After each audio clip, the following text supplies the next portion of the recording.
PM Modi की वो सबसे बड़ी महिला दुश्मन जिसने मोदी को सलाखों के पीछे भेजने के लिए पूरी स्क्रिप्ट लिखी थी। अगर ये महिला अपने मकसद में कामयाब हो जाती तो पीएम मोदी आज प्रधानमंत्री नहीं बल्कि देश के तिहाड़ जेल में बंद होते।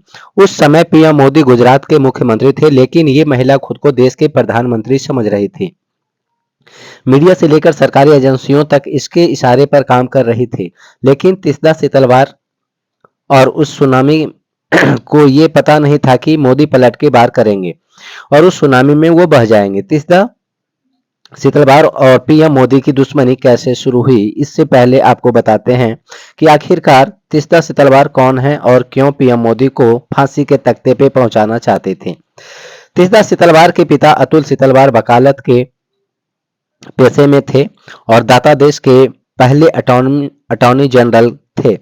तीसरा ने पत्रकारिता भी की थी और उनके पति का नाम जावेद आनंद का नाता भी मीडिया से जुड़ा रहा। मतलब हर जगह तीसरा का दिलचस्प था। पीएम मोदी जब पहली बार गुजरात के मुख्यमंत्री 2001 में बने, उसके करीब 14 महीने के बाद 2002 में ही गुजरात दंगा हुआ। सरकारी आंकड़ों के मुताबिक 1000 से ज्यादा लोग मारे गए थे, सिर्फ देश के ही नहीं बल्कि पूरी दुनिया के अखबारों में गुजरात और मोदी के नाम हर सुबह अखबार में छपता था। इसी दौरान गुजरात दंगों में पीड़ितों को इंसाफ दिलाने के लिए तीसरा शीतलवार का उदय हुआ। तीसरा शीतलवार सामाजिक कार्यकर्ता के भेष में नरेंद्र मोदी के खिलाफ बहुत बड़ी साजिश रच रही थी। तीसरा शीतलवार गुजरात दंगों के पीड़ितों को न्याय दिलाने के नाम पर बनी citizen for justice and peace नामक गैर सरकारी जनजन की सचिव हैं। इसी संस्था ने कोर्ट में याचिका दायर करके नरेंद्र मोदी के साथ 62 और लोगों के खिलाफ दंगों में शामिल होने का आरोप लगाया था। तीसरा शीतलवार का आरोप था कि गुजरात के मुख्यमंत्री रहते हुए पीएम मोदी ने दंगा करवाया। 2013 में अहमदाबाद के गुलबर्ग सोसाइटी के 12 लोगों ने पुलिस कमिश्नर को पत्र लिखकर तीसरा के खिलाफ विदेशी फंड के मामले में जांच की अपील की थी। 2002 गुजरात दंगों में सोसाइटी के 69 लोग मारे गए थे, जिसमें से कांग्रेस के पूर्व पार्षद एहसान जाफरी भी शामिल थे। शिकायतकर्ताओं ने आरोप लगाया था कि तीसरा शीतलवार ने म्यूजियम बनवाने का वादा किया था और इसके लिए विदेशों से आए करीब 1.5 करोड़ रुपया का घोटाला किया। बस यही से तीसरा का बुरा वक्त शुरू हो गया।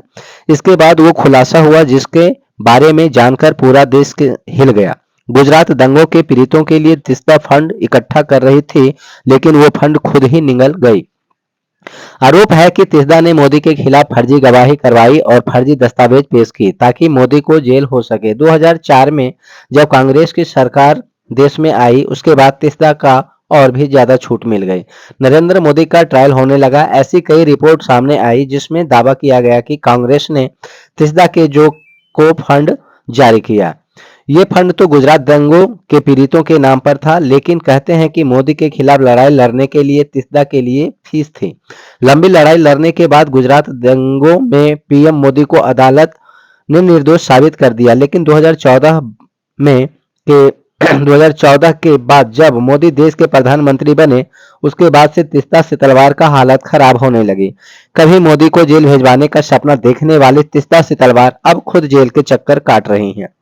तीसरा ने पीएम मोदी को फंसाने के लिए जो आरोप लगाई थी, अगर पीएम मोदी आरोपी पाए जाते तो देश के प्रधानमंत्री नहीं बल्कि तिहाड़ जेल में बंद होते। लेकिन कहा जाता है कि सत्य परेशान होता है, पराजित नहीं। आज मोदी देश के प्रधानमंत्री हैं और तीसरा खुद जेल के चक्कर काट रहे हैं। जय हिंद।